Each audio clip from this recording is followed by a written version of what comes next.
All right, hard yarners. That was quite the chat. Fuck, we went down some rabbit holes. I think we solved the world's problems. Yeah, that's what we did. Yeah. So, but before we get into our guest and what we spoke about, today's episode is brought to you by alltradescover.com.au. If you're a tradie at home and you don't have any insurance, what's wrong with you? You're setting yourself up for failure. You're probably barking up the wrong tree, but you want to cover yourself, and All Trades Cover are the ones who are going to be able to give you all the best options. At worst, support the podcast and at least hit them up and see if they can match what your other insurance companies are doing. Whatever, hit them up. They're good people. They're not good people. They're the best. They're fucking legends, mate. The owner travelled across Australia for 3 years with 6 camels, and we talk about getting to the end of a thought. That's you're going to understand a few things when you're doing that. But get around them, alltradescover.com.au. They're good people, and support those who support us. Speaking of supporting those who support us, Crafted Finance, they are just as good as All Trades. If you need a mortgage, if you need a business loan, car loan, whatever it is when it comes to finance and loans, they're going to be able to help you. They're going to give you all the best options, and it's in their interest to give you the best interest. They don't worry about just getting you the loan and getting their cut of that. They just want to make sure that you're presented with all of the options so you know what decisions you're making. They give you a great little breakdown, the video that helps it make it very easy and understand for anyone, even your buffoons like me who don't really understand finance too much. Makes it pretty easy. So they can save you a lot of money in the long run. And hit them up. Crafted Finance, the website and whatnot is in the show notes and in our Instagram bio. But we were joined by Michael from Land the Jab. That's the second chat we've had. Come on. And it's funny because I know you're here to talk about mental health and whatnot, but we just talk about the world quite a lot. I don't know. What did we talk about today, mate? Because it was fucking pretty in-depth. Yeah, what are we doing? We did social media, which is always our favourite thing to start with, it seems like. Yeah. We hate social media so much, we just talk about it the whole time. Yeah. We did social media, we did a few conspiracies. Yeah, we talked about, the world and its current state, what's going to happen with that. Is anything going to change? Mental health is a big part of that conversation. Boxing, fighting, apps, the traps we all fall into. And is the system crashing? Is it done? Yeah, that was big. That's right. We'll find out. Fuck no. Find out next week. Yeah. But mate, thanks for coming on. Bloody awesome episode. Listeners, you're going to love it. You're going to love this from fucking the first minute. So without further ado, let's get hard. Welcome to Hard Yarns Podcast. I am fucking fat. Anything Chris White says, please disregard it. 5D is actually a state of being. It's a unity consciousness. That was Hard Yarns with me, Frankie Rose. So I'm going to throw it over to your co-host, Daniel Jelby. And Cameron Brand. I would do this and then I'd gong. Free in attendance for the millions listening at home. Let's get hard. It's good. Difference with what is cold brew? I don't know. There's like a few different ways they do it. I think cold brew, like this nitro cold brew, is this overnight process that's supposed to extract more of it. It's nice. Right. What? It's just a coffee. It's just coffee. It's just coffee. There's nothing else different. It's coffee but cold. Coffee but cold. And then all this marketing stuff around it that makes you think it's way better. Oh yeah. And they charge for it. Yeah. Too. They want like $7 for it as well. I'm trying to be conscious of my coffee intake at the moment. Yeah. I've been having fat coffee sometimes. It's up with butter instead of milk. A keto coffee. My local barista, he's got it. It costs a little bit more, obviously, but it's good, man. Or just a dollop of butter. Yeah, but they cream it up. Like they've got a good processor and it sort of creams up. Yeah. It's good, man. Fucking butter's better than fucking margarine. I know. But you're not usually talking about margarine and butter in coffee. Yeah, exactly. Margarine and coffee would be pretty gross, actually. Oh, would that even break down? I don't think that would because it turn into an oil. Yeah, margarine's gross. It used to be, I swear, maybe I'm making this up, but when I was a kid, margarine was the healthy alternative to butter, no? We were certainly told that. Yeah. Because it's got no fat, I guess. Is that what it is? Oh, dude. Yeah, because there was the whole war on fat. That's right. Yeah. Yeah, the war on fat was well, that's been well and truly disproven Yeah. at the moment. Well, hasn't the whole food pyramid Been been flipped. flipped? Yeah, but somehow that became a very controversial thing Yeah. to eat real food. Yeah. Yeah, I because know. RFK did it. Yeah, that's right. Yeah, but he's doing a lot of good things. People can align with whatever side they want. It Yeah. doesn't matter. He's doing good things. Yeah. I haven't heard about RFK for a little bit. Yeah, What's he well, been doing? he's probably not in the Epstein file, so they're like, well, Yeah. That's probably it. yeah. That is the flavor of the month. I feel like some people probably feel like they're missing out because they're not in the Epstein files. It feels like everybody's in it. Everyone is, man. Yeah. It's so fucked. It's not good, man. No. It's actually, I think what we're seeing at the moment is like, what we're seeing at the moment is like the undoing of all systems. Because with the transparency and the very obvious things that we are seeing now, everyone's seeing it, not just the conspiracy theorists, all of us. Like we can say we were right. It doesn't change anything. Like even Trump, man. I like Trump, or I definitely liked Trump in the lead up to the last election specifically. But like, what a cunt move for him to say, we just got to move on. No, mate. And Pam Bondi having for what I can only say looked like a seizure in her responses yesterday. Like, answer the fucking question. Yeah. Even over in Melbourne. You're from Melbourne? Sydney. Originally, yeah. Yeah, so Melbourne, you got the CMFEU stuff going on where like $30 billion potentially moved into criminal organisations from the government. And the UK yesterday voting against looking into and having an inquiry into grooming gangs because of sensitivities and didn't want it to offend people. Like we can see it. Like it's not one side or the other. It, like in here in Australia, just because Labor's doing all this shit now, if Liberal got in, it's going to be the same shit. If Trump is saying, let's move on from the Epstein files, Biden administration didn't even let them come out. Yeah. Like it's not like there's a better side. Everyone's pointing the finger at each other. Like even things, you can't say things that are obvious now. We look at Charlie Kirk's assassination very clearly, and I'll probably get in trouble for saying this, very clearly he got assassinated for not bending the knee. Like that's what happened. Yeah. No one's an idiot anymore. We all see it. So it's all crashing and burning to the ground, and it's going to be chaotic. It's not going to be good for everyone. But at the end of the day, that's the opportunity to create a new system, and that is good. So what we have to do in the meantime is not point the finger at each other. I think that's the hardest part. Yeah. Because I think what's happening now, especially with the Epstein files coming out, is there's people who have been saying this sort of stuff for years, and they've been pressed under as conspiracy theorists. Yeah.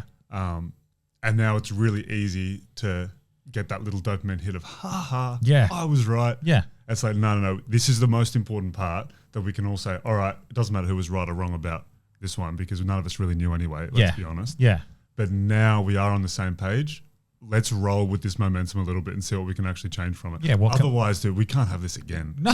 We can't have more politicians going to islands. We can't do that. Well, it doesn't matter who you vote in. They're still part of the same system. Even if they have the best intentions going into it, they're coming into a system that is corrupt from the beginning. They're loyal to who has the money and the power. I heard this analogy a long time ago on a documentary. I can't remember what it was. But it was someone explaining the two-party system in politics. And they said the illusion of choice is similar to Coke and Pepsi, right? Imagine you walk into a drink store. Yeah. There's all these drinks. There's water, electrolytes, Gatorade, Coke, Pepsi, Solo, whatever. Yeah. And they say you can pick whatever drink you want as long as it's Coke or Pepsi. They're both soft drink. Yeah. They're both bad for you. They're both high in sugar, similar ingredients. But there's your choice. You can have whatever you want out of this fridge as long as it's Coke or Pepsi. And that's what the two-party system is. Yeah. It's from the same place. They support the same values and they come up through the same publication. Yeah. So how really are you going to have a different outcome? Yeah, exactly. Even look at the people who are protesting in the streets and they're getting beaten for the anti-Israel stuff. They were the same people who were cheering people getting beaten in the streets for COVID protests. Now, that's not karma. That's a perfect illustration of it doesn't matter what side you're on. If you're in the way of political and corporate interests, they will treat you as such. They don't care about you. They care about the political, corporate, and financial interests of the people above pulling the strings. That's it. It's as simple as that. So stop pointing the finger at each other. Stop fighting amongst ourselves. And really, we need to start again, create a new system. And unfortunately, that means the old system has to come crashing down. We've all invested in that. We're all invested financially with our property, with our lifestyles, with the way we've made our food choices, whatever. It's not going to be easy. No, it's definitely not going to be easy. The Sydney thing's been pretty hardcore, dude. Yeah. Obviously, I live in Bondi. Well, man, how was... That's right. That's you live in Bondi. That's So got to... I'm about 200, 300 meters up from the beach. So we're very close. Yeah. And we were out, me and my missus were out all day going around the beach. It was a nice day. It was a Sunday. We didn't go to Bondi, but we went to Camp Cove and Shark Beach and just walking around. And I recognised that there was, I made a comment. I was like, there's lots of Jewish people out today because there was heaps, more than usual. Yeah. And then she said, it's the first day of Hanukkah. And I was like, okay, that makes sense. Yeah, celebration. Yeah. We went home and I had an interview with the newspaper just over Zoom. So I was talking on that, and then our phone started blowing up. Oh. Really blowing up. Are you at Bondi? Are you at Bondi? From everyone that I knew. And I was like, no, we're not at Bondi. And they were like, do you know anybody at Bondi? And I was like, no, what's going on? They said there's been a shooting at Bondi Beach. And I was like, oh, wow, that's crazy. Immediately, I thought there's been some sort of gang. Yeah, just someone getting shot. Yeah. Which is still scary. Which is still scary, especially in broad daylight, but not unheard of in Sydney. Yeah. So I was like, oh wow, that's terrible. Yeah. And then I saw that video of that bloke standing on the bridge. And we were watching it. We were speechless and confused. Yeah. We're like, is it the cops? Who is that? Who's shooting like that? And then obviously slowly it started coming out more, and the sense of dread I had for the rest of that day. And we had to go to the supermarket afterwards. And I was like, I don't even want to leave. I don't even want to leave the house. It was insane for something like that to happen so close. Well, this is a result of the conditions that the current government has created, but also the prior government before that. They wanted the same things. They were pushing for the same censorship and freedom of speech laws anyway.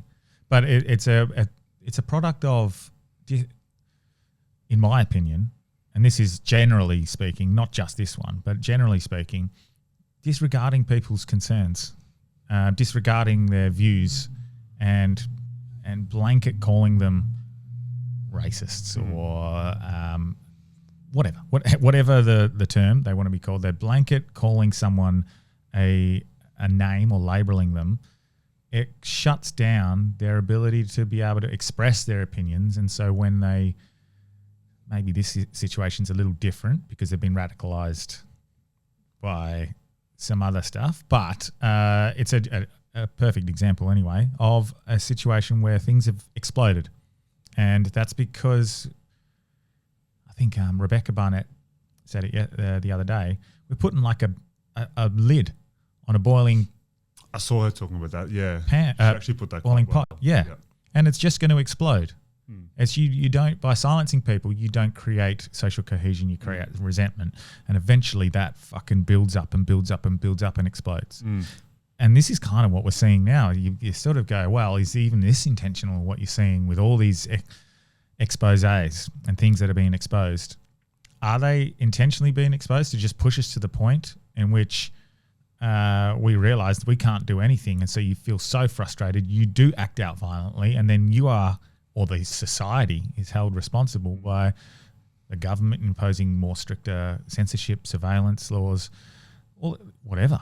And look, I think that's what's really difficult. I mean, I've never been so close to something as big and public and tragic and scary as the Bondi attack.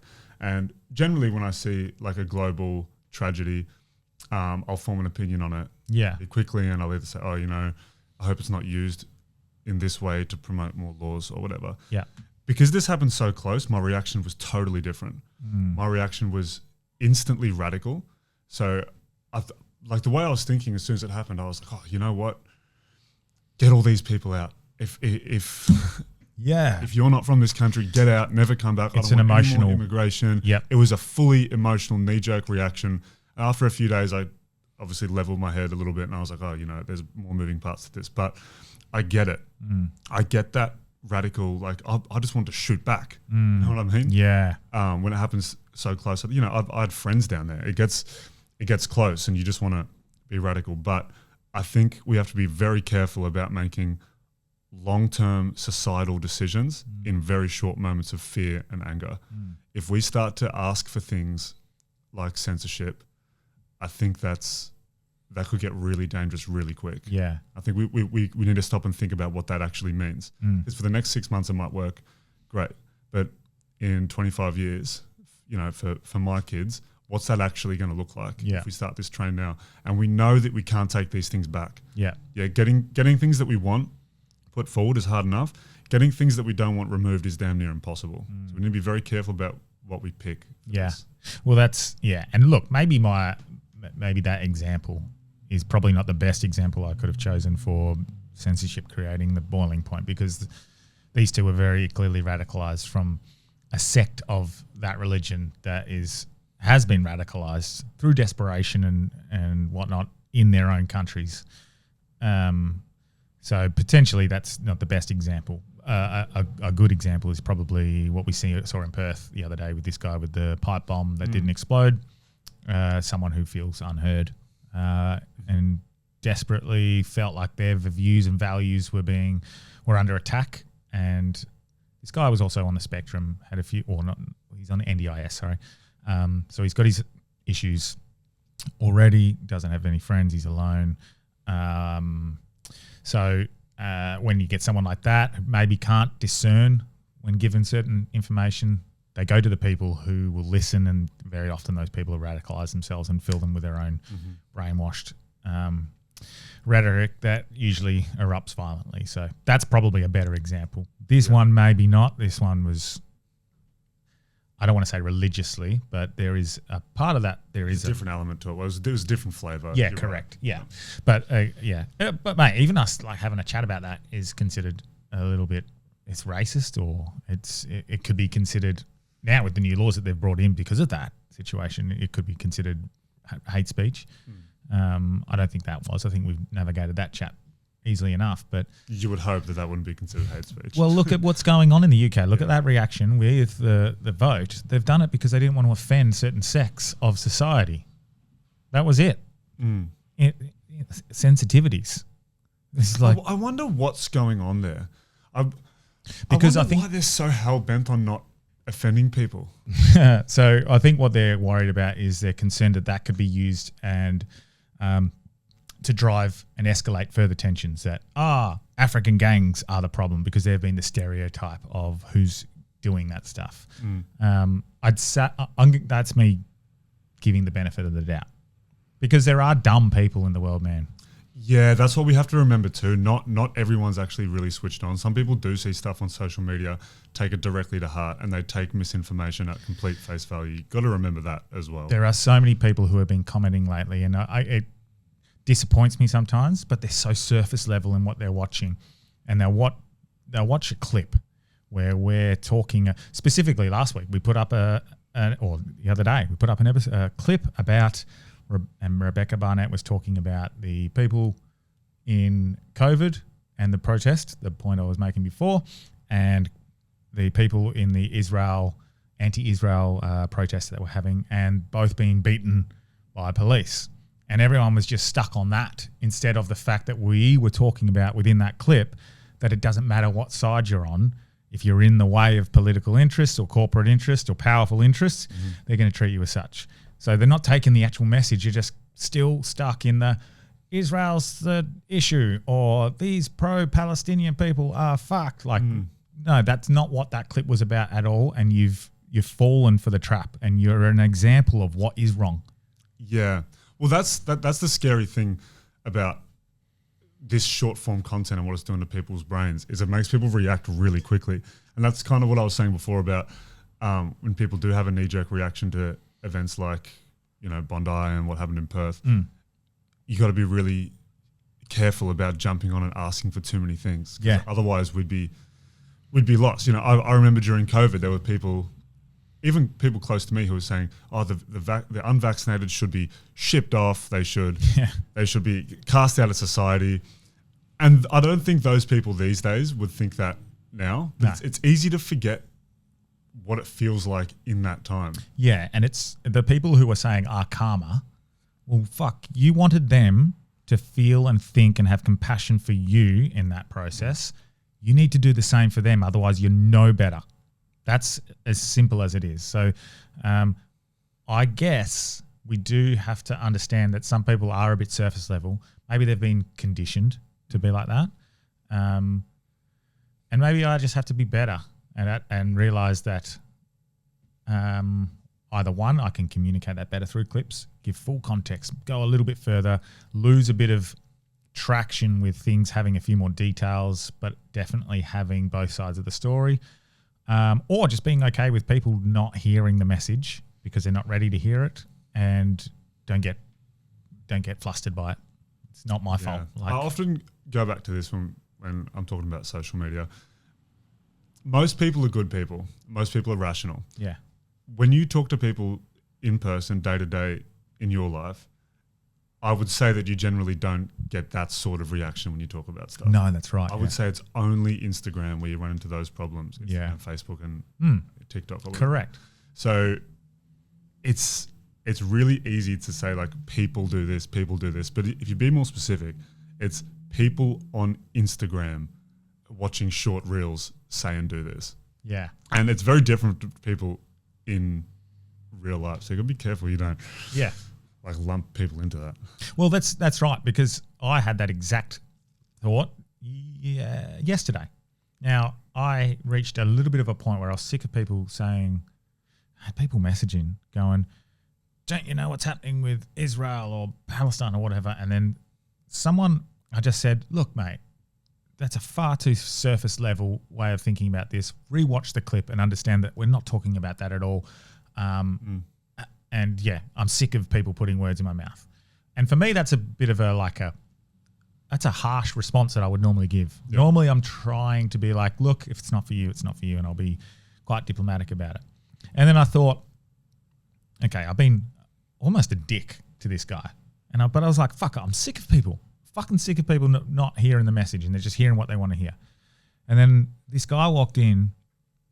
I was having an ice bath. I was doing sauna, cold plunge.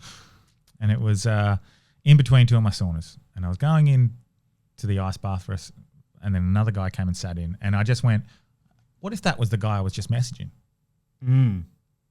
Would this be an awkward interaction? How would I handle it right now? And I was like, I'd probably go, look, mate, I know you're not being an asshole. I'm really over this. This is how I would have responded.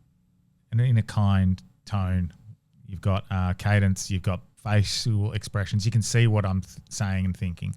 And so I was like, fuck, okay, I've fallen into my own trap. Well, not my own. I've fallen victim to things that I say that people do, which is almost abuse people. Now, you could say that wasn't very abusive, but it was still, for what I've been doing lately, it was abusive. Mm-hmm. And I just was like, I wouldn't have said it like that to that person in person. I would have said, look, mate, I'm just sick of this. People are constantly misrepresenting what we're saying, and they're using it to find whatever they want to find or hear what they want to hear. And so it's a quick little reminder, pause before responding in anything. For real, in anything. I think what we've definitely learned over the last 5 years, and everyone has, Instagram is not the place for political discourse. It's just not, is it? I mean, it is, because that's where we do all of it. Yeah. But it's not the platform. Is that the problem, do you think, that's happened with politics? Yeah, I think so. I mean, Instagram was built for you showing me photos of yourself at a cafe. Yeah. It wasn't built for political figures to change the discourse and voting attitudes of an entire nation. I think also what wasn't a good system was having the mainstream media, which was clearly bought and paid for as the messaging networks for each political party. But this is no better. I think we're trying to cut cakes with spoons. Yeah, I think yeah. This ain't the way to do it. So- But, I mean, if everyone's there, if that's the park that everyone's hanging out in, so to speak, Yeah. how do you get your message across in 2026 when it is just TikTok and Instagram? You know, what even else is there? I know there's Reddit. That's obviously not a great place either. Yeah. For political discourse. I haven't tried this Truth Social thing. Yeah. No, I haven't either.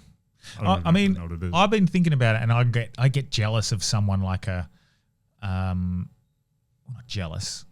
Well, yeah, definitely envious of someone like a Rogan who doesn't need to clip up shit. Mm-hmm. He puts up a post, did an episode with Chris Williamson or whoever the fuck he did it with. Yeah. And people go listen, and then they can hear a full 3-hour thing with context. Whereas we don't have that following. We got a good following, but we don't have that following where we can just put up an episode and that's going to generate me enough money without having to clip up stuff. I have to clip things up, and then it makes me frustrated because I'm like, fuck, how do I put this in context now? How do I appeal to the broad generation, the dumb person that needs to hear all sides of it, you know? It's difficult. I would love to be in a situation where I could do this, put the full episode up, put no clips out. Yeah, that'd be ideal, hey. Yeah. Maybe the better way is to put up trailers and then people, oh, cool. I'm directed to go listen to the full thing now. Maybe that's the way. I don't know. But social media and short form content is certainly not the best way of communicating. No, it's not. I mean, look, the only thing it's really been good for is actually like short form education. They're kind of like modern cue cards for kids who are studying, especially in Asia, because obviously if you have TikTok in another country, it looks completely different than it does in Australia or America or the UK. I think that might be a good spot for social media and short form content, but you know, everything else pretty much isn't really going to work. Someone said something interesting to me yesterday. He said, social media is a tool and it needs to be used right. And I've heard that 100 times before. But then he goes, I always explain it to people, it's like a hammer. You can build a house with a hammer or you can bash your head in with it. Yes. You know what I mean? Yeah. And I think at the moment we're just bashing our heads in trying to sort out global problems with these 5-second reels. I don't think that's going to work. No. Fuck. I'm part of the problem. No. Yeah. I don't know. Do you try and use the same tool to be a pinnacle of hope or an example of what could be? That's tough, dude. Yeah, it doesn't work. That's really tough. When I put up something that's not echo chamber or it's not picking a side, doesn't do well. But no one's going to see it. Nah. Like Delby himself, he was like, oh, we've only done this, this, and this. And I was like, go look through it. Because he doesn't see our posts unless they go big. Yeah. And he like didn't even know we'd put up posts about this, this, this, and this. And he's like, I didn't even know, man. And he's on the podcast. Yeah. So like if you only see one side, which is either the side that completely agrees with you, the echo chamber bias, narrative driven algorithm that wants to reinforce everything you already believe because it's going to help promote that thing to go further, or the thing that you hate the most, that's what it's going to show you because those are the two things you watch. There's something in the middle that sort of goes, hey, maybe both have a little bit of a good point. Maybe we can find this in this. Yeah, so that's not really going to rise to the top, is it? Never. Yeah. Well, that's what I mean. The platform is not built for proper discourse. So how do we do this? I know there's a company. Have you heard of Ground News? No. No, it's going to sound like I'm doing an ad. I'm not doing an ad. Ground News is like a... This episode brought to you by Ground News. They sponsor a lot of podcasts. Yeah. Oh, okay. But they have a news platform. It's like a tabloid platform, I guess. Yeah. Where they actually categorize the news in left wing, right wing, or neutral, and they have a percentage of what influence it has. And that's pretty interesting. I've been on there a couple of times, and I do see things that I would not have seen otherwise. Because I guess my Instagram being I'm a 25-year-old male is mostly right wing. I get Ben Shapiro and Charlie Kirk and Andrew Tate popping up on my stuff all the time. Yeah. So yeah, I get that echo chamber pretty easy. And this Ground News thing was it was pretty good. But I also do worry about news platforms that kind of can control the narrative in their own sense. You know, what if in 10 years they get bought out?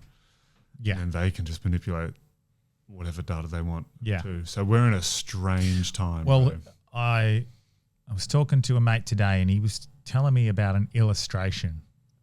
Someone had showed him an illustration. You know, like the ones you see in the newspaper, Oh, yeah. cartoons. And it was Rupert Murdoch with a big plate of cookies, full plate of cookies. And the guy next to him, tradie, big plate, one cookie. And the guy next to him, an immigrant, no cookies. And then Rupert Murdoch is leaning over to the tradie and whispering into his ear, he wants your cookie. That's great. And you're like, that is a perfect illustration of what is happening. That's Blame great. him, Yeah. not me. Yeah. Now, I'm not one of these guys, tax the billionaires. Like, yeah, yes, tax the... Obviously tax them. Obviously. But, that is a perfect illustration of what we're seeing. The powerful people are dropping your little breadcrumb saying it's them or it's him. Yeah. And look, that doesn't mean I'm not going, there shouldn't be immigration reform, because people will put me that in that category now for saying that in that context. But it's a perfect illustration of what's happening in the world. Do you think it's actually coming to a head? I've seen lots of dialogue online talking about late stage capitalism, which is a term I've never heard before until the last 6 months. by Yeah. the way. People say late stage capitalism. People say, it is going to crumble with all this new technology and with humans not getting better at dealing with each other. It might actually come crashing down. Do you think that's actually on the horizon, or do you think it's another one of these things where A false hope. it felt like it and then it's all going to be fine? Like when they came up with nuclear bombs, I bet the whole world was like, this is it. This is definitely the end. We're all going to get bombed. There's going to be nuclear winter. We're done. Or do you think the Americans just after 9/11 felt this is really the end of capitalism? All this stuff, crazy stuff is going on. We just watched 2 of our buildings in New York drop. Yeah. Maybe this is the end. Do you think this is really bigger than events like that? Or That's a good point. does it just feel like it again because we're a new generation and we've forgotten about the other stuff? That is a good question. I think every generation has suffered something so tragic, like, for example, the World Wars. They would have certainly believed this is it. This is the end. Sure, We're not getting any better from here. They would have thought this is the end times, and then it improves, and then another one comes along, and they think, oh no, this is the end times, and then it improves, and we carry on. I don't know. I don't know. I'd like to hope. I hope, because we know the system is broken. The system is corrupt. It's the system. See, this is what feels different about it. This is the different flavor. It's not pinpointed in a category of the war is the problem, the weapons are the problem, this country is the problem. There's a lot of people now who are saying the whole thing is fucked. Yes. And the whole thing needs to be fixed. Because you can point at Albanese. You can point at Trump. You can point at Gavin Newsom. You can point at whoever the Liberal Party leader is going to be next, because Susan Lay's just stepped down. You can point at whoever, Pauline Hanson. Doesn't matter who goes into that role. They're still going into a system that's broken. Yep. And even if they have the best of intentions, they're still going to be met with the same system. And it's not going to change. That system, how does that come falling down? I don't know. Is it transparency? Is it that the political representatives go with the public opinion? So if transparency makes these things obvious to people, and then you get these representatives that, although it's a bit slimy, will jump on the bandwagon of like, yes, this needs to be exposed, this needs to be exposed, this needs to be exposed. Is it transparency that is what is needed to expose these lies and these corruption, and that's all it is, and it will naturally change, and that inertia will take a while? Or will it just carry on? Fear is it'll just carry on. Yeah. Look. History repeats, and it doesn't seem to have changed. No. I think at the moment we're in a very, how do I say this? The people at the moment the most empowered and hold the most power they ever have. I think the fact that most people at home have an extremely powerful computer is way bigger than people think. Because all of these wars now are being fought basically on GPUs and internet routers. I think people actually have more power than they think. We could start a revolution on the computers. You know what I mean? We could create open source software that works like Instagram, that doesn't have these algorithms that are tearing our minds apart. And we could get information across evenly, and we could delete accounts that we actually need to delete and not just rise ones to the top that are scaring us. We could create that. There's also lots of software, privacy-based software and technology that we could use to communicate that wouldn't go through the traditional routes and wouldn't be monitored as much and wouldn't be as manipulated. We can do all that. But the computer literacy just isn't there for a lot of people. I think that's our best shot. I think our best shot, if we want to tear down this system and create a new system, is everyone gets much better at using computers and technology, and then we can create our own little haven on the internet. That would be difficult, but I think we can do that. We have things like Meshtastic. I don't know if you heard of Meshtastic. No. It's a LoRa technology, which is like long-range radio waves. Basically, they use it to communicate during hurricanes and tornadoes and stuff. Okay. You can buy that for like $7 on Alibaba, install it in your house. You can. Really? And it's a completely off-grid, offline way to communicate. You can text on it, you can email on it. Wow. But obviously, not a lot of people know about that, and not a lot of people can actually start putting those sorts of things in their house. But I think that's if this revolution is going to work, if people actually want to rise up and change things, I think that's the way to do it, because we're so beholden to corporations at the moment. It feels like it's going to be impossible to break out of that. The scary thing from my point of view is I don't know, you have to be careful how you frame this, because by force, revolution by force, like almost uprising in the streets, I'm not calling for people to do that. But at what point does that become your only option? And is that part of the play? Is that what the people in power want, is for you to violently uprise, and so then they can just implement more stricter ways to enforce surveillance, restrict our speech, be more compliant? Maybe. I would say so. But then again, is that the only way to? I don't think so. But maybe I'm wrong. I don't know. I don't know where it leads. And even questioning that, you have to be careful now, because people can go, well, he suggested that maybe violently uprising is the answer. I'm not suggesting that. But at what point do people think that's their only option? Yeah, I think that's what we're seeing. You know, when there's a lot of discontent, Sydney, you could cut the air, you could cut the tension with a knife in Sydney the other day when the Israeli president came through. People didn't want him there. Majority of people didn't want him there. And it felt like no one's being listened to. They didn't just bring him in. They brought him in with a motorcade, and we saw him going down Bondi Road with like a bunch of motorbikes and all these cars and helicopters following him. Yeah. Could you imagine if Benjamin Netanyahu came?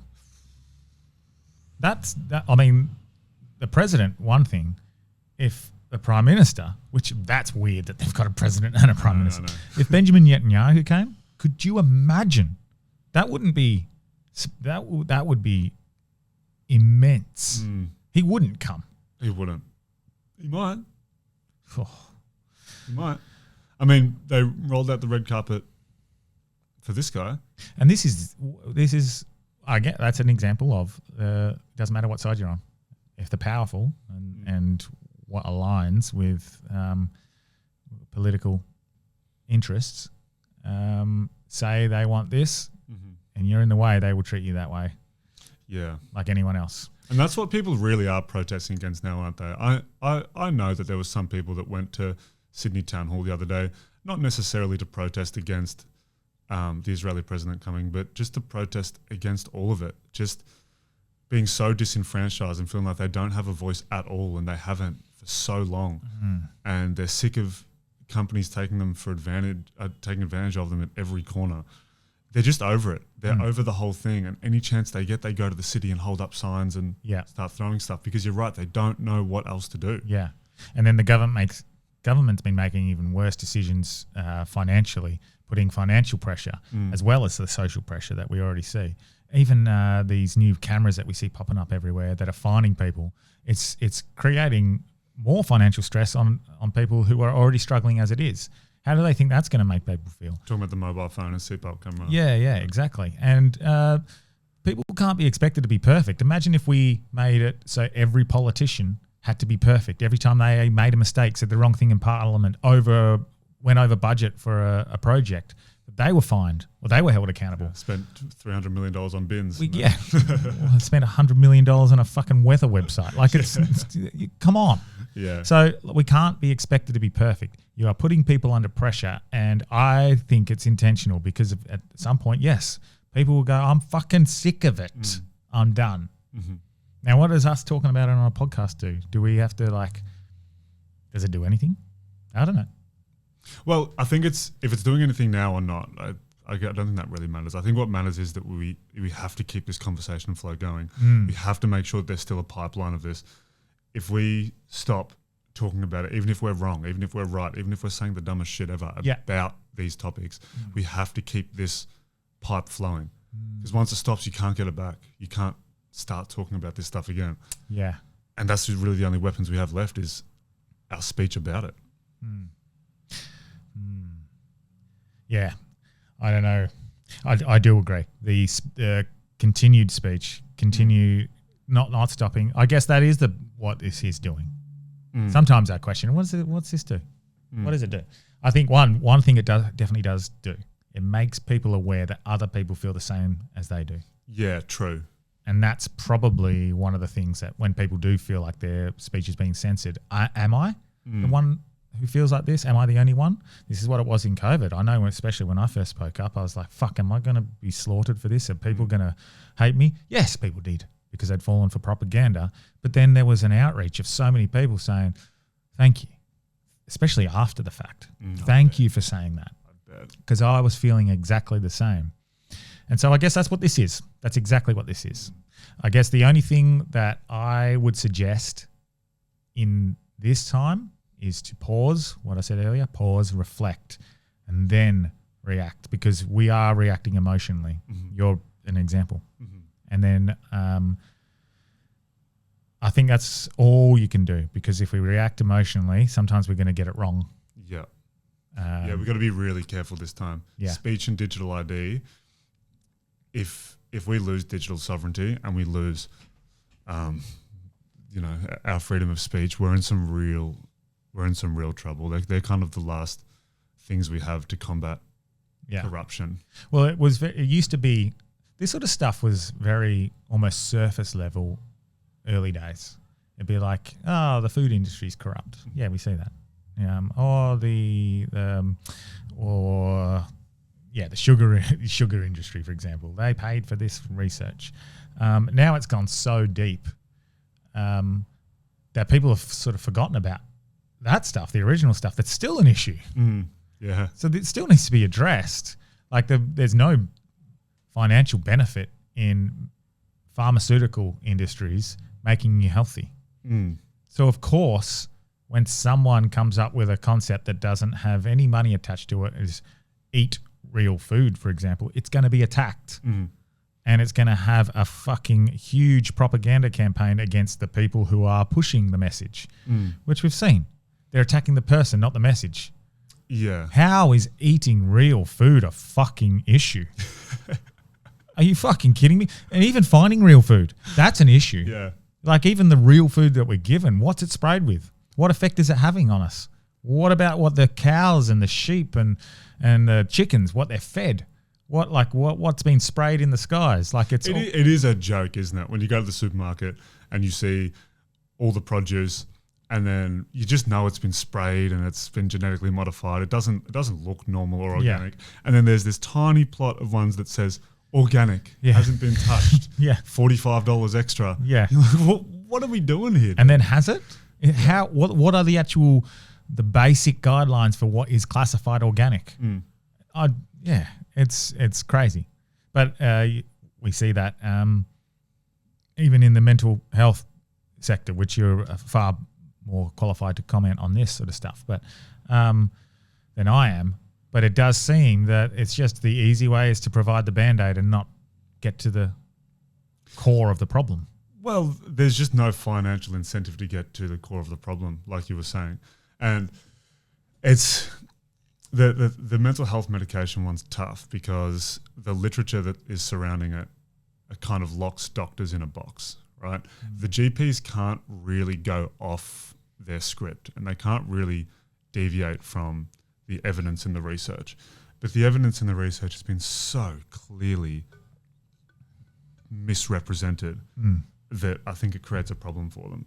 I think probably the best thing we could do for mental health medication in this country is take away the profit incentive for GPs for short-term scripts, right? So I think we actually should be able to give longer scripts for things like benzodiazepines and other Schedule 8 medications. Because if you're a GP and you give someone a 4-week script of diazepam, they have to come back to you in 4 weeks. So you instantly get that booking fee again. And they've got to come back every 4 weeks and 4 weeks and 4 weeks. So you're just going to keep getting that booking fee. I've been saying this for a long time. A mental health patient for a GP is the most valuable patient you can get because it's not a broken ankle. They don't fix it and then leave. You can give them medication without have to keep coming back and back and over again. Yeah. And there's so many ways to deal with this other than medication. That's not to suggest that medication doesn't have its place. Of course. We had to do this last time, didn't Yes. we? There are grey areas here. Grey All areas. Right. Yeah, two things can be true. Medication. Yes. 2 things can be true. They can help.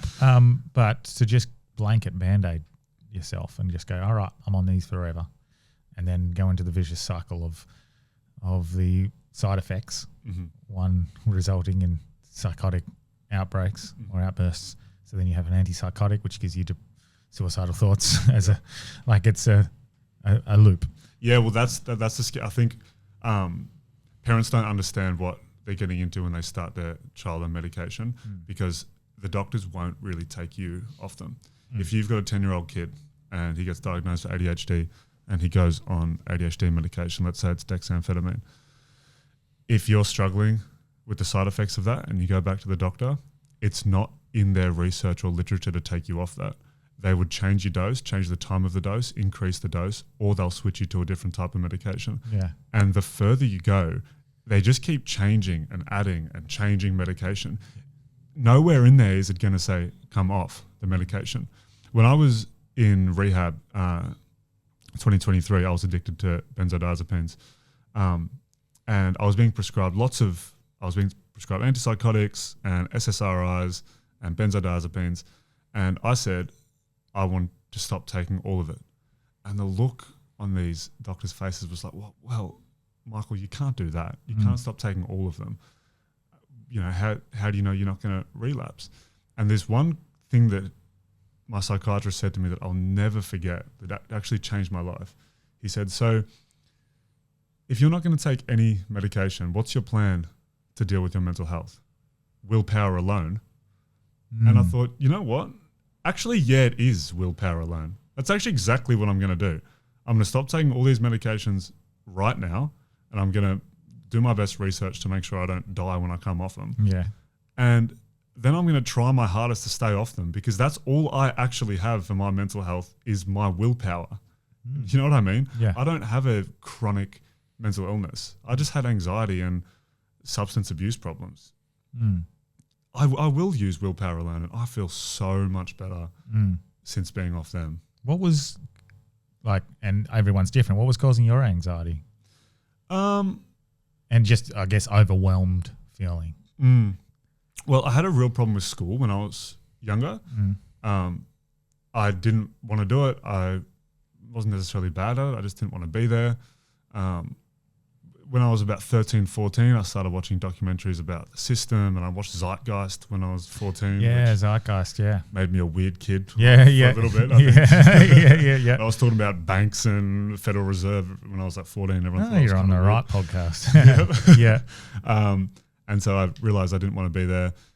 And the attitude around me not wanting to go to school was kind of like, well, then what are you going to be, a failure? So I felt like I kind of had failed at life before I'd even started. Before I even had my first job, I thought, oh, well, I'm going to be homeless or whatever. So that gave me quite a bit of anxiety. And then what really kicked it off when I started taking benzos and Xanax pretty heavily was during COVID, when everything shut down. I was in Melbourne during COVID.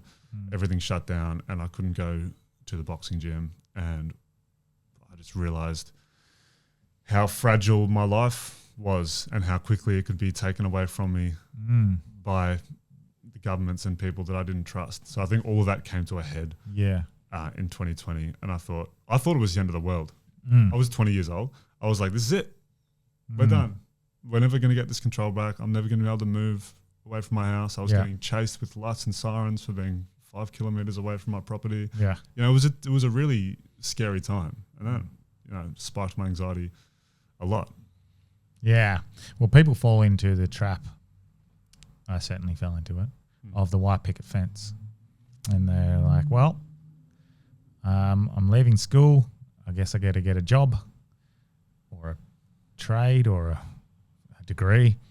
And they'll get into this job, and then that job will start paying them money. So they'll get a loan, and then that loan will require them to stay in that job to be able to pay it off, and then they'll meet someone and they get married, and then they buy the car and the house, and then they've created this whole base on based on a job that they were stuck in that they probably hated because they chose it out of necessity or safety rather than what they really wanted to do. And then when they realize that they've got the house, they've got the white picket fence, the dog, the wife, the kids, the debts, the trap, that you're stuck where you are, you can't actually go, oh, actually, do you know what? I wanted to be a pottery expert, or I wanted to be an artist, or I wanted to be a singer, because you're so leveraged and you're stuck. And then that reality becomes everything to you, and it feels overwhelming. I can't get out, and this is my forever. And that fucking just, that is a feeling of, wow, overwhelming. Oh, yeah, that eats away at people. It's like being, it's suffocating. I'm stuck. And Are you talking from experience? Yeah. Where is my life going? I'm waiting to finish the day. What were you doing before this? I was doing sheet metal. I now know that I could have. It wasn't the job that was my issue in the end. You blame the job because that's the thing that you got stuck in. But you started to think that all of those things that you attained along the way that's what was going to make you happy. And you're like, oh, nope. It wasn't the things. It wasn't the material things. It's actually the connection with the people around you that matters the most.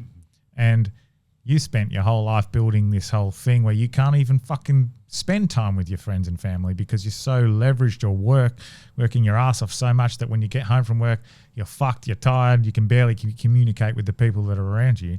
And so it just, it's all too much. And I guess it seems so far off if you need to work backwards. People don't want to go backwards to go forwards. They're like, oh, I worked so hard to get to this. And that would mean eating humble pie and going, oh, I made a mistake. I went in the wrong direction.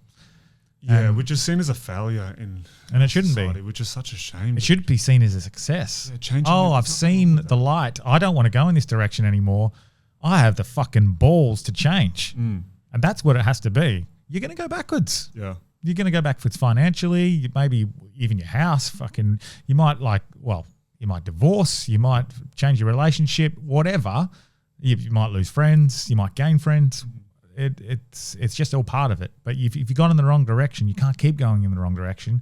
You need to have the balls. You don't need to, but if you have the courage to stop and go backwards, it's not a failure. It's a fucking success. And people don't see it like that.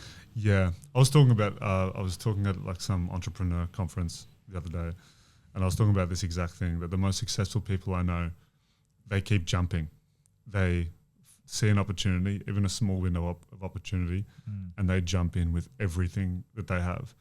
And the common trait with these successful people that I know isn't that they made the right decision. It's that they kept making different decisions. That's all it really was. They doubled down when they saw an opportunity, and when it didn't work, they didn't shy away from the next one. They doubled down again and again and again, and they kept jumping. That's why when you talk to successful people, the stories and like the way they came up is all over the place. You know, they started in software and then sheet metal, and then they went here, and then they invested this, and they lived in Singapore, and now they're, you know, doing roofing for Metricon houses in, you know, eastern suburb. You know what I mean? Yeah. It's always got these weird things because you got to keep moving. You got to keep jumping, and it's okay. You don't need to be scared to do it. I know it's different if you have kids, and because you've got kids to look after, and that's different. And I can't really speak on that yet, but just keep jumping, just keep moving. Find something you like to do, and just keep moving with it. Yeah. That's what's important. Yeah. People look at the end goal of what they want instead of staying present. And they look at that end goal, and it's so big and grandiose for so many people because we all dream big. And they can't see the pathway there. You don't have to, because it's not potentially going to lead to where you want. Because in 10 years' time, when you get to that point, you might realize I never wanted that in the first place. Or even if you did, you've changed. So it's take the first step and just go with it. If that's the podcast wasn't my direction. I wanted this big media company, and the podcast was something that I was going to do along the side of it. That was going to be good for content. And then by taking the baby step, the podcast became the priority. I don't know what's next priority. I'm doing writing at the moment. I'm doing far more comedy. What if the podcast becomes a bit of a side thing? The next one might be I might become a big comedian, or I might be a writer. I might just win the lottery and fucking go retire in the fucking hills. I don't know. But like, I won't know unless I take the first step. Yeah. And so I just keep following that path. It's hard because you always have your visions. You always have the future in mind. But if you're thinking of the future, that can also bring anxiety, because thinking of the future almost suggests you don't have what you want now when you do. Like if you look back on your goals 5 years ago, you probably look at them now and go, oh, I've achieved them all. I said I was going to be happy when I got that. I'm happy tomorrow. I'll be happy when. It's not the case. No. It's always something more. There's always something more. So it's shifting that perspective and looking at what you have and having gratitude for that. And I know that sounds easy from a place of privilege, or in a comfortable position like this podcast chair, or having a nice, being in a very good place in my life at the moment. Maybe I would have thought differently when I was struggling, but I don't know. No, I didn't, because I know when I was struggling, I was still saying the same thing, putting on a brave face. I didn't have the courage to tell people. So what I seen today, and I won't talk about who it was or anything, but I had a friend tell us today that they're struggling, they're not going well. And they got pretty vulnerable in front of me and a couple of friends. I didn't have that courage. What he's done today was fucking incredible. Like, that is courageous, to tell us he was struggling. Like, I didn't want to burden people with my problems, but that's also selfish in a way as well. So I don't really know where I'm going with that. I think sometimes the first step is to admit you're not in a good place, because you can start taking a step in the right direction. It does get better no matter what. Yeah. And no one's got it figured out. No one's got it figured out. And everybody's got a story. Yeah. And everyone's had some sort of struggle. It's not just you. It's not just you going through it. And you just got to keep moving. That's the only thing you can do is keep moving and keep pushing. And I know that, you know, I feel like I represent mostly young men of a certain demographic, 14 to 19 years old with addiction or mental health problems. So yes, it's specific, but a lot of these kids feel disenfranchised and they feel like their livelihood's being attacked because of things they see on social media. And you just have to step away from that and look outside and realize what's really going on. For a lot of these kids, just putting the phone down helps them so much. Oh, yeah. And I know it sounds so easy. So easy. And it sounds so cliche. I sound like some 40-year-old dad going, just put the phone down, son. Yeah. But it's true, dude. Just put it down. You don't need 8 hours of bashing your brain in with a hammer on social It sucks, media man. day. It sucks. It's so bad for you. Last time I went to Bali, I did that. I told Grace, I'm not really going to take any photos. I took a few, but I'm not really going to take any photos. So if you want photos, you're in charge of that. Because she's usually very good, very present, and I'll take the photos. We kind of both sort of just shut off, and it was very nice. And it was I wasn't completely off social media. I'm not going to lie and say I didn't have a couple of scrolls. But I don't think I looked at it during the day once. I don't think I started my mornings with it. And it was just, I didn't know what was going on in the world. And that was fine. I came back and nothing changed.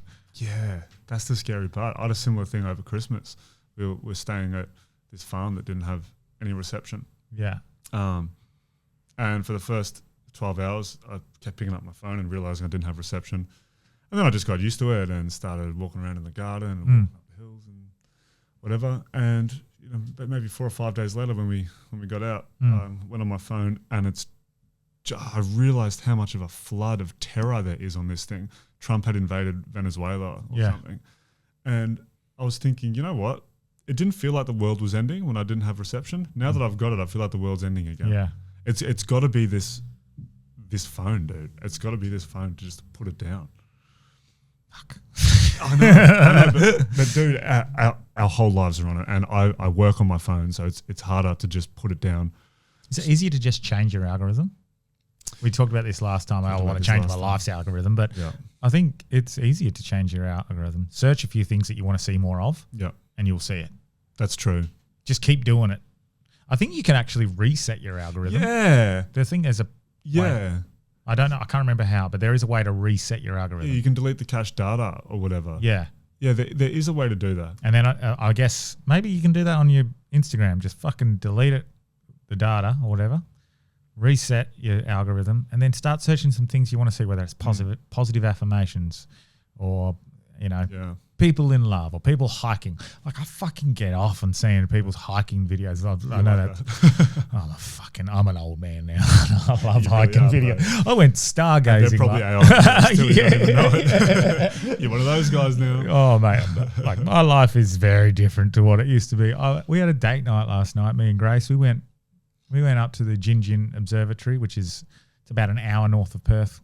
And there's almost no light pollution out there. They're very conscious of like even having lights on there. Your phone's on, like they don't want too much light. And went out there and we just looked at the stars, looked at all these telescopes, looked at what's fucking trippy. I know we're on a little segue here. We're looking at a star and you can barely see this star. It's one of these stars that's so faint that when you look at it, the way your eyes work, you can't see the star very well. But if you look a little bit to the left of it, your periphery, the way your eyes work, you can see more of it. So I was like, okay. So the point is, it's a very faint star. We point this telescope at it, and this star is not a star at all. It is a globular galaxy with over 1 million stars in it. And you're like, your feeling of insignificance and all your worries just drift away when you're looking at something so magnificent. And that's where my life's gone now. I don't care. I'd rather go look at the stars. Yeah, for sure. I'd rather go camping. I'd rather fucking wear Kathmandu and go hiking. And we're going to New Zealand. I can't wait to go hiking. Like, people go to Queenstown for all the extreme stuff and go like bungee jumping and speedboating. I mean, I'll probably go bungee jumping, but I'm not there for the extreme. I'm there to fucking go walk through the mountains. I can't wait. You love a bit of walking and running, don't you? Yeah. Yeah, life's changed, man. Life has changed. It's good. I think someone said to me, I seen something the other day that who did I speak to about this? Delby or someone. Maybe I said it in a podcast a couple of days ago. That you don't even remember your great-grandparents' names. Do you know your great-grandparents' names? Never met them. I mean, I don't know what their names is. And then maybe there are some who are a bit more invested, but the point is, 2 generations ago, they're everything to them. Their legacy, their future, their worries, their bills, what they're doing. 2 generations later, even their own family don't remember who they are. And I don't say that in a disrespectful way, but that's not a sad thing. That's freeing. Yeah. Because that ends up being this moment where you realize, oh, none of this matters. Nothing I'm doing matters. Like, no one's watching me. They're too worried about themselves. So just do what I fucking want. I don't have to harm people in that process. Of course. But just enjoy myself. Take a chance. And, there was something so freeing about that sort of acceptance that it doesn't matter. You want to think you're making an impact for generations to come. I hope my daughter looks back on me in fondness and loves me and remembers me, and I hope my grandchildren do that as well. But I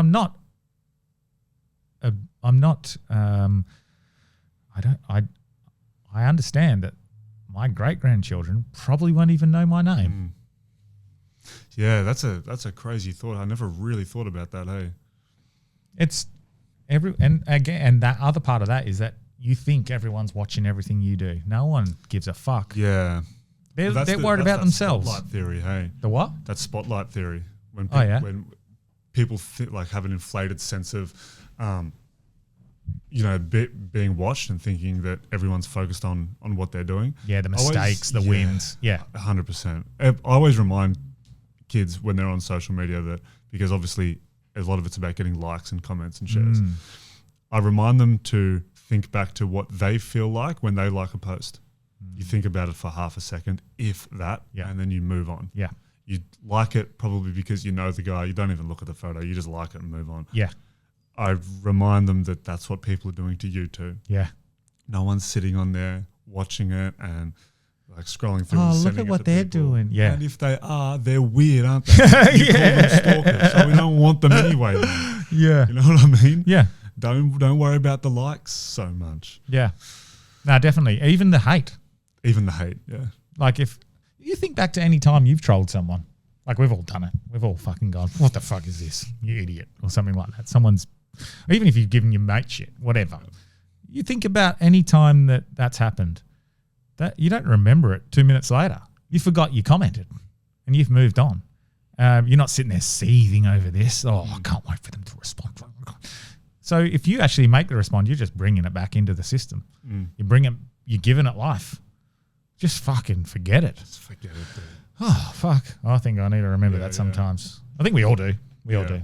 Well, just remember on Instagram, most of it's bots anyway. You're probably arguing with a bot if you're on those forums with a bunch of comments, and Reddit as well. Isn't it over like 45% of... Way more. Well. So the statistic is over 90% of internet traffic is bots.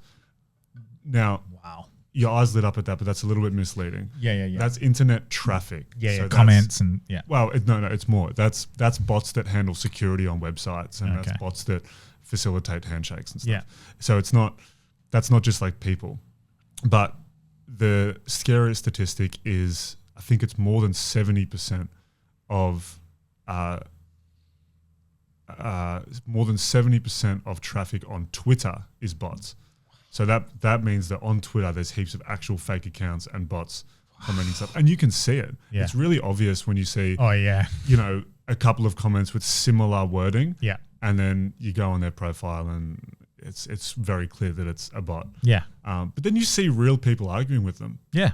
I reckon I very rarely get drawn into arguments now. Sometimes I might just say, hey, you're welcome to your opinion.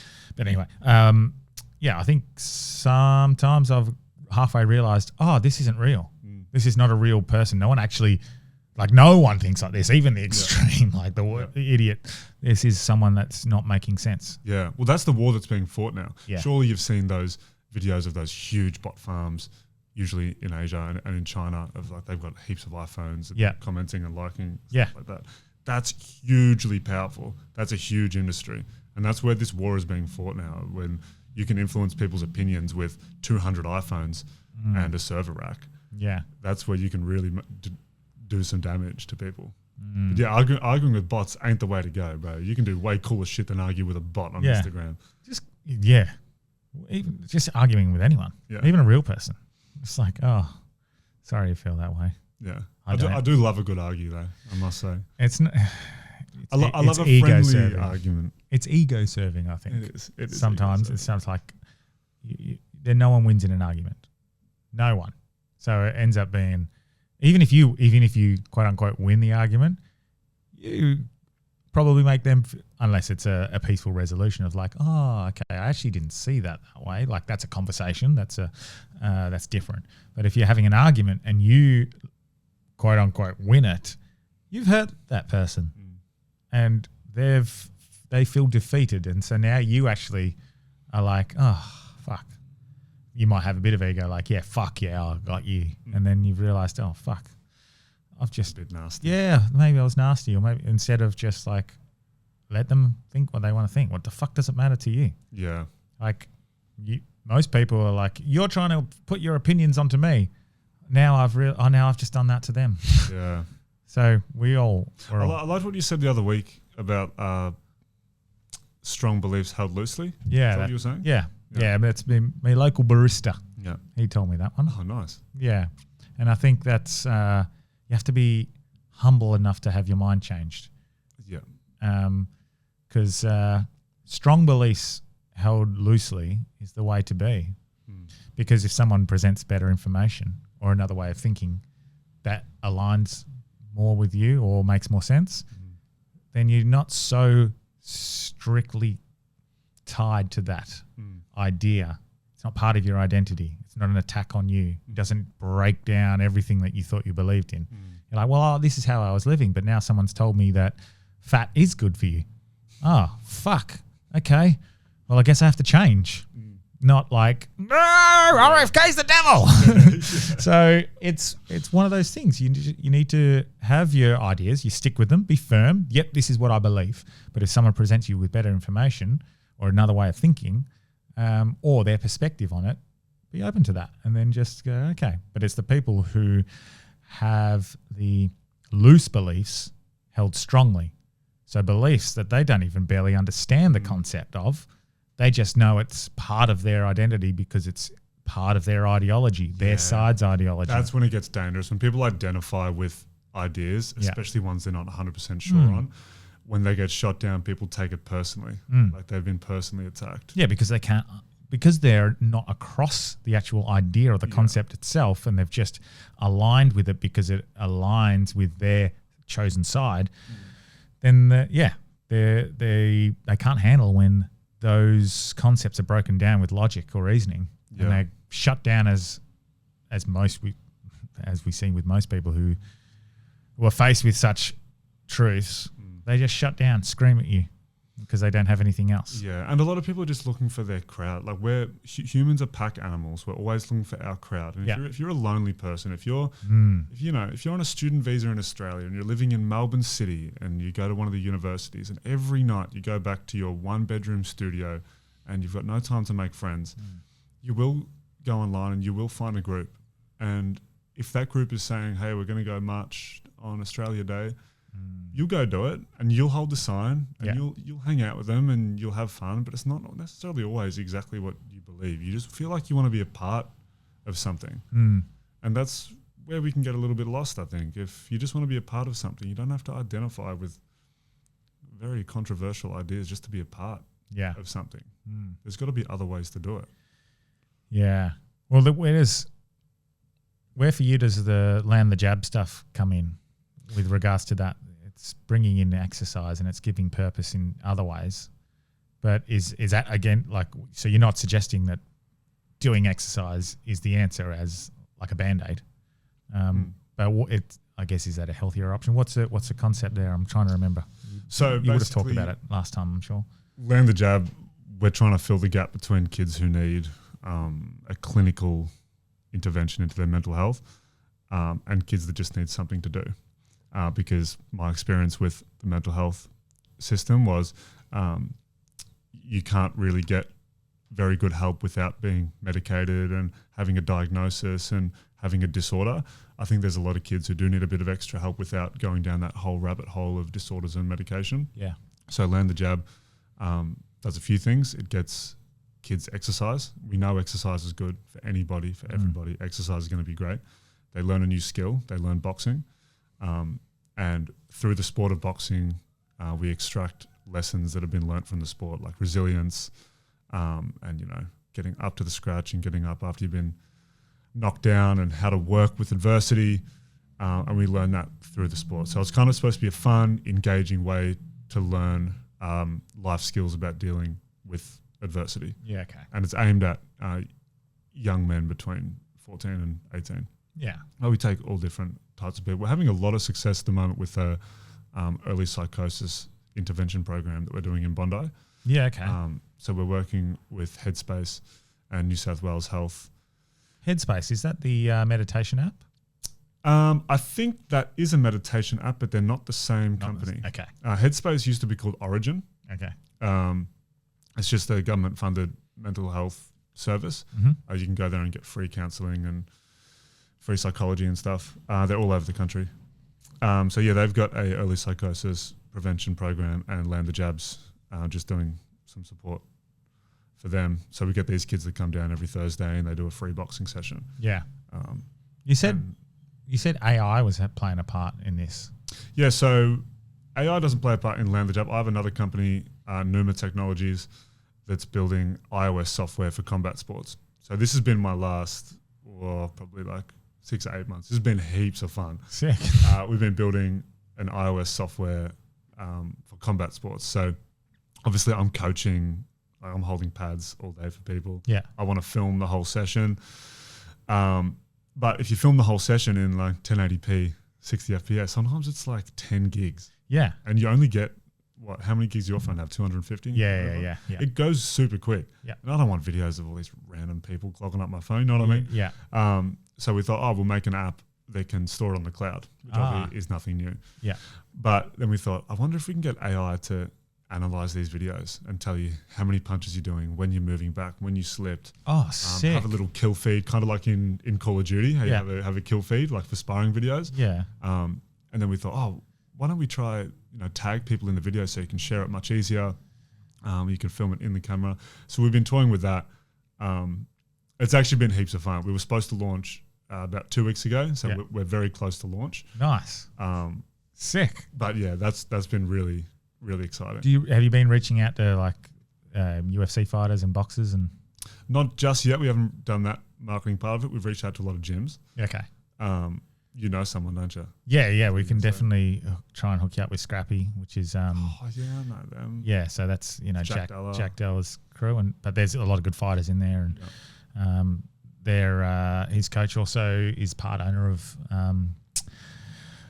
the local stuff as well, Eternal MMA. So yes, yeah. Yeah, so like there you go, real connection. Yeah, I don't know if they'd take it on, but yeah, you can send it, show it to them. Yeah. I guess we'll see. I actually know a guy who trained at Scrappy. Oh yeah, for a long time. It's a cool gym. Oh yeah. Yeah. They've got one in Greenwood now as well. So I think he's got another one over in he's got another gym over in I think Gold Coast or Queensland or somewhere like that. I think it's called Oasis. Oh yeah. Yeah. In Queensland, true. Yeah, I think it was Queensland. Anyway, I'll have to ask Benny Vickers about that. But yeah. So hit up those sorts of people, and I'm sure you could get people like Volkanovski, or even if you get in boxing scenes. There's so many people. Yeah, well, I think it's a growing space to be in. We're talking about doing a coaches marketplace, because there's a lot of coaches online now who, like combat coaches, who'll say, send me your sparring videos and I'll analyze it for $15 or whatever. Yeah, okay.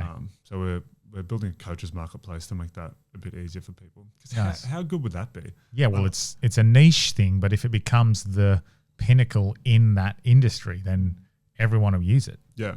Yeah. It'd just be so much easier. I would love to, when I was younger, especially when, you have a video of yourself sparring, you just watch it over and over because it's an ego-driven sport and it's only you and that's what you do. Yeah, okay. But I would have loved to send that to like a famous fighter or a coach. I would have paid $10, $15 for that. Yeah, okay. Yeah. I think that'd be a really cool idea. Yeah. So we'll see how. You could set it up so the coaches can work through it and give you advice. And we got that. Yeah. Wow. We got note taking, so we can both take notes. Fuck yeah. Yeah, we're on, dude. It's pretty fun. I like that. I know very surface level things about software, so it's been a fucking technical nightmare. But it's been really fun. Baby steps, man. Yeah. You took a step in the right direction. So, and you don't know where that ends up. I don't know where it ends up. I've got some good people in my corner, to be fair, that help me out with it. Yeah. But yeah, it's been fun. But also, if it's just been fun, kind of cool regardless. Exactly. Yeah. Exactly. I've got way more skills from it now too. Yeah. Like it sounded like a dumb as idea at the start. I was like, oh, I'm a boxing coach and I work in mental health. What am I going to do? Like make this weird pivot to building software? Yeah. Like I'm going to put my savings into it. Why on earth would I do that? Yeah. But dude, if I get $0 back from this, it'll be so worth it. Yeah, because I've met people, I've learned heaps of stuff. Sick. It's been fun. Like we love it. That makes me happy, man. And obviously, I think it's going to take off. Otherwise, I wouldn't be doing it. The financial incentive is there. There's that as well. Yeah. I would like to see $1 from it at this point, but yeah, no, it's been good. Oh, very good. And are you training for anything yourself, or you just keeping fit and? Yeah, no, I'm boxing? just keeping fit. I'm training, still every day, but I don't think I'm going to fight. Yeah. Again, realistically, I don't think I need to get kicked in the head or punched in the face. Yeah, I was thinking of starting a bit of boxing training again, not for any other reason, just because it's the hardest training I've ever done. That shit, man. Like I'm training for this ultra at the moment, and like that's hard, that's tiring. But boxing training is different. It's really hard. Like the sweat that comes out of you. Yeah. Should do it. You got your mates at Scrappy. Well, yeah, but one of my mates, one of my best mates, he's is it Masters? Is that like older person? Yeah, he's an older person. Can't call him old person. Out, by the way, yeah, no, that is yeah, what it is. yeah, it's older person. I think he's 43 or something like that. So he's a Masters boxer. He used to be a very good boxer as well, and we have done a bit of stuff in the past. I want to start doing more with him, just because it's good to catch up with him and it gives us something to do together. But also, like, fuck, it's so good for you. Oh my god, yeah, it's really hard. Hey, it's fuck, good for your brain too. Like you're so locked in when you're boxing. Like you've done some sparring too. You said, yeah. You're so locked in when you're sparring. It's so good for you. Well, I was doing stuff with Jagger for a while. So Jagger, for the listeners, I think he was Australian champion in his weight class or whatever, amateur, and he was my coach. I don't want to say coach because I wasn't training for anything, but we're just doing boxing sessions. And fuck, man, like even just technique, like just focusing on technique. We're just doing stuff where sessions where I'm not even hitting, and we're just doing step back, forth, and like how we move the hands and how we're protecting, keeping the hands up. And I'm still fucking tonguing it. And I'm like, I can run and run and run, but we do a session where I don't hit one thing and I'm just keeping my hands up and moving like this, and I'm like, it's different.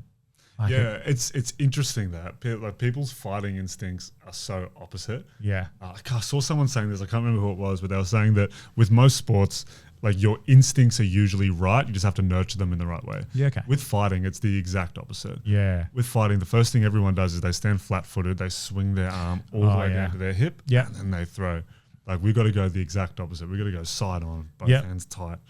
It's interesting. Even just learning how to step was such a process. Yeah. And now I haven't done it for a while now, so it'd take me a while to get back into it. Yeah. I felt like a fucking idiot. Yeah. It's like, what am I doing? And he's like, no, come on. And when you get it right, you're like, I feel stronger on my feet. Like I feel more balanced. And you wouldn't knock me over here. Yeah. Like I get it. So there's, of course it makes sense. Yeah. It's good for you though. Like we get a lot of people I work at a Muay Thai and boxing gym in Bondi, 8 limbs, and we get beginners in all the time. Yeah. So much fun watching people do it for the first time because everyone's got this idea of what it's going to be like. Some people think you're going to come in and like fight to the death for some reason. Yeah. And some people think, you're going to come in and just do this. But when people are like, oh wait, this is actually a sport where there's actually a lot to this. Fucking hell. This isn't just like two meatheads bashing on with each other. No. There's a lot of technique to this. The way I would describe myself the first time I ever did proper boxing sessions and technique would have been like when a baby giraffe is born, and it's just like looks like a fucking a Gumby. I was all over the joint, but yeah, I don't know. It's different. It's just different. Like I'm training at the moment for this ultra, and like I'll do a lot of running, and that fatigues you a little bit. A little bit. Yeah.